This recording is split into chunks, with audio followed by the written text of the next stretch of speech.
रज पर्व चलचंचल माँ सिंहासनी पीठ ओडिया जातिर गणपर्व तथा नारीत्वर महापर्व हेउछि रज पर्व जहाकु नै गंजाम जिल्लार अधिष्ठात्री देवी माँ सिंहासनी पीठरे देखिबाकु मिलिछि असाधारण भक्तिमय परिवेश। प्रथम रज ठारू आरंभ होइथिबा एही पवित्र पर्वकु नै मंदिर परिसर भक्त श्रद्धालुଙ୍କ गहली चलचंचल होउछि।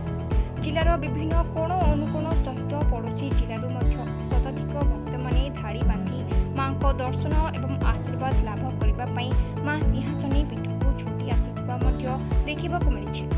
एपरिकी मंदिर परिचालना कमिटीर सभापति तथा विधायक गोकुलानंद मल्लिक तत्वावधान कार्यकारी सभापति सुरेंद्रनाथ प्रधान, उपसभापति दीपक कुमार प्रधान, विशिष्ट समाजसेवी प्रभाकर पंडा और स्थानीय सरपंच रघुनाथ भूया समेत समस्त कमिटी सदस्य यथासंभव माँ को सेवारे निजको नियोजित कर श्रद्धालुଙ୍କ गहली चहलीକୁ ନେଇ ଗଞ୍ଜାମର पुलिस प्रशासन पक्षରୁ व्यापक आईन श्रृंखला परिस्थिति नियंत्रण କରାଯିବା सह ट्राफिक नियंत्रण उपरि कड़ा सुरक्षा व्यवस्था ग्रहण କରାଯାଇଥିବା मंत्री श्री मल्लिक निज प्रतिक्रिया प्रकाश करथिले।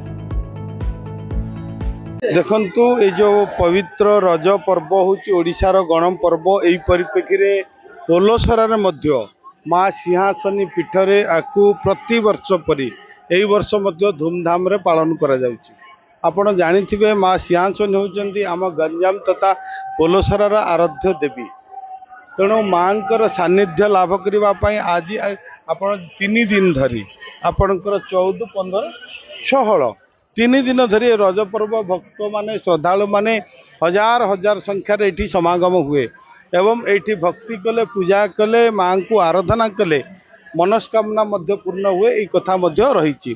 तेणु भक्त मानकर मनस्कामना माँ बहुत भाव में पूरण करती। तेणु भक्तंकर श्रद्धा स्नेह एवं आशीर्वा एठी अनवरत रही थाए। माँ माटी प्रकृति और स्नेहर पर्व होची रज पर्व। ए रज पर्व उपलक्षे आम गंजाम जिलार पोलोसरा निर्वाचन मंडल रे आमर माँ सिंहासनी एठे अछंती। माँकर आशीर्वाद आम निर्वाचन मंडल पर अच्छी रहिबो। आमे चाहूँ पोलोसरा निर्वाचन मंडल समस्त जनसाधारण सर्वांगीन उन्नति हो एवं सिंहासनी जो माँकर जो बहुत पुरातन मंदिर अच्छी माने आर इतिहास अच्छी ए मंदिर कि डेभलप हो उत्तरा उत्तर उन्नति हो सरकार माँ को जो मंदिर प्रांगण जो अच्छी आपको डेभलपमेंट हो। देखो ओडिशार गणपर्व रज पर्व आज ये माँ को पीठ माने सिंहासनी माँ को पीठ रे गंजाम प्रसिद्ध ठाकुराणी माँ सिंहासनी पीठरे 3 दिन व्यापी ये पूजा हुए।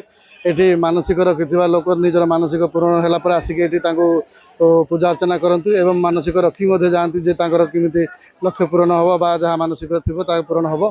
यही परिप्रेक्षी माँ जो किंवदंती अच्छी आमर मादला पांचरे उल्लेख अच्छी जगन्नाथ को जिते बाणपुर पटे नहीं कि आमर मारदा मंदिर को निया ये जगन्नाथ विग्रह ये गोटे दिन रखाई ये स्थानांतरित कर मारदा मंदिर को यहपरी बहुत किंवदंती अच्छी। आम आग्रह करुषा सरकार को आपको ऐतिह्य पर्यटन स्थली आपणकर माँ मंदिर को स्थानांतरित और ओटीडीसी तरफ उन्नति करने दायित्व।